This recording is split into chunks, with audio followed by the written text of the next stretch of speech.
अभी तक की हम समरी दे देते कि अभी तक हमने क्या देखा है। सबसे पहले मैंने बताया तुम्हें कि रिस्क मैनेजमेंट में क्या है, कि पेपर पैटर्न के बारे में बताया, कैसा है रहेगा पेपर पैटर्न, वो सब चीजों के बारे में बताया। फिर मैंने तुम्हें बताया कि बैच का नाम सब क्यों रखा है, रिस्क है तो इश्क है, because of the few factor. सबसे पहला मैंने तुमको बताया कि ये हमें हेल्प करता है, या इनडायरेक्टली आई वुड से मैंने तुमको यहाँ पे ये बताया कि रिस्क मैनेजमेंट क्यों जरूरी है। सबसे पहले हमें हमारे ऑब्जेक्टिव्स को अचीव करने में मदद करेगा।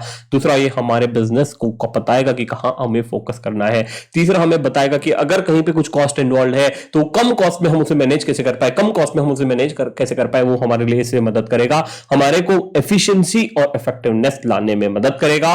उसके बाद हमने देखा कि कुछ अगर हमारे बिजनेस में कोई भी दिक्कत आ रही है उसमें भी हमें मदद करेगा, सेफ्टी फैक्टर्स में भी मदद करेगा, और एनवायरमेंट और ये सब चीजों को बचाने में भी मदद करेगा।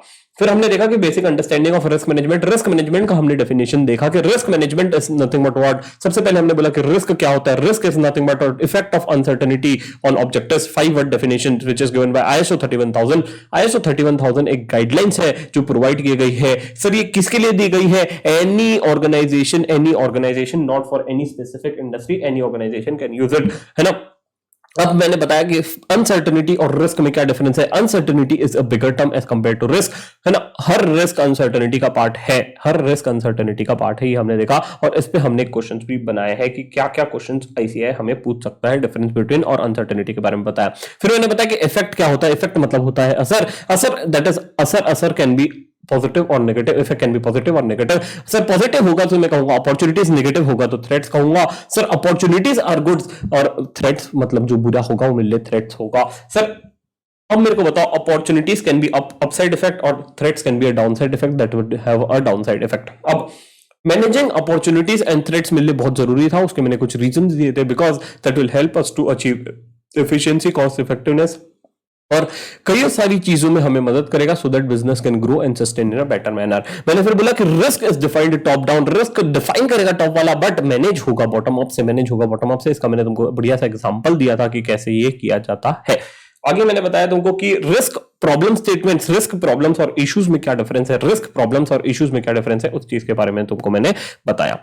नेक्स्ट हमने देखा कि ये जो विशियस साइकिल हमें ब्रेक करना है कि problems will lead to a risk, and अगर उसे मैं मैनेज नहीं करता हूं तो it will further lead to a problem. अगर वो vicious cycle I am suppose to break it, then I need to manage a risk at a correct point of time at correct stage. वो चीज मैंने तुमको बताया। फिर मैंने तुमको यहाँ पे कोटक का एग्जांपल दिया था कि अगर तुम बोलते हो कि तुम्हें रिस्क भी नहीं लेना और तुम्हें रिटर्न भी, मतलब रिस्क नहीं लेना तो रिटर्न भाई तुम एक्सपेक्ट मत करना, मैंने तुमको यही बोला था, है ना। कोटक का एग्जांपल दिया था, नोकिया का एग्जांपल दिया था, ठीक है। फिर मैंने तुमको बताया कि कौन से ऐसे 6 बेसिक क्वेश्चंस है, what are the 6 basic questions which every business should ask if they want to do a risk management. सबसे पहला, business should ask like what is business trying to do, we are trying to achieve, that means we are supposed to look at the objectives। business को उसके objectives को समझना पड़ेगा, ठीक है। तो उसको उसके ऑब्जेक्टिव्स को समझना पड़ेगा कि क्या ऑब्जेक्टिव्स हैं उस बिजनेस के, उसके क्या ऑब्जेक्टिव्स हैं उसे समझना पड़ेगा। और मैंने बोला कि बिजनेस को समझना है या बिजनेस कौन स्टार्ट करेगा, एक होगा विजनरी, एक होगा हैकर, एक होगा हसलर, एक होगा CFO।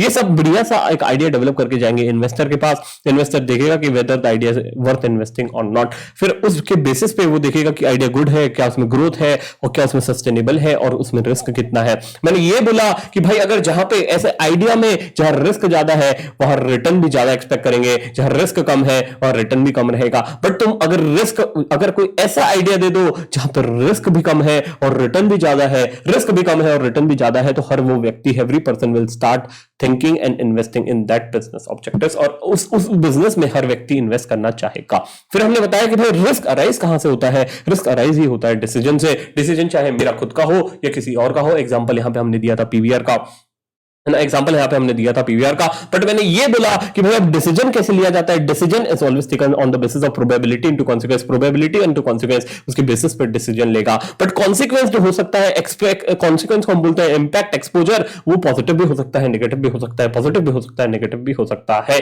और उसके बेसिस पे हमने इसको मैंने कहा था रिस्क ग्रेडिंग। रिस्क ग्रेडिंग भी कहा था। अब आगे हम डील करेंगे कैसे होता क्या होता है। अब मैंने इसके बेसिस पे तुमको एक केस स्टडी होमवर्क के लिए दिया था और यहाँ पे बोला था कि तुमको आइडेंटिफाई करना है रिड्यूस, अवॉइड, ट्रांसफर और एक्सेप्ट। इन चारों केसेस में कौन सा तुम्हें क्या करना है वो तुमको बताया था। नेक्स्ट हमने देखा कि risk management process overview. Risk management का जो प्रोसेस है, ये प्रोसेस बहुत इंपॉर्टेंट है और इसको हम एकदम डिटेल में डील करेंगे। बट हमारा जो सेकंड क्वेश्चन यहां पे चालू होता है कि मैंने ऑब्जेक्टिव्स तो समझ लिए, बट ऑब्जेक्टिव्स को क्या इफेक्ट कर रहा है, ऑब्जेक्टिव्स को क्या इफेक्ट कर रहा है, उसको समझने के लिए मुझे देखना पड़ेगा कि रिस्क को मैं आइडेंटिफाई कर लूं। साहब रिस्क को मैं आइडेंटिफाई कर लूं, मेरे को रिस्क को आइडेंटिफाई करना पड़ेगा यहां पे। ठीक है, जब मैं रिस्क को आइडेंटिफाई करूंगा ये मेरे लिए इंपॉर्टेंट हो जाएगा। अब आइडेंटिफाई कैसे करना, क्या करना, वो हम नेक्स्ट पार्ट में देखेंगे। और तो और हमने ये एक चार्ट डील किया है अभी। फिर मैंने तुमको एक क्वेश्चन दिया था होमवर्क के लिए कि अगर कंपनी चाहती है वो अपने एम्प्लॉयज को निकाल दे, कंपनी चाहती है वो अपने एम्प्लॉयज को निकाल दे without giving a proper notice period, तो उनको कौन कौन से रिस्क अराइज हो सकते हैं, ये चीज के बारे में तुम्हें सुनना है, सोचना है। ठीक है,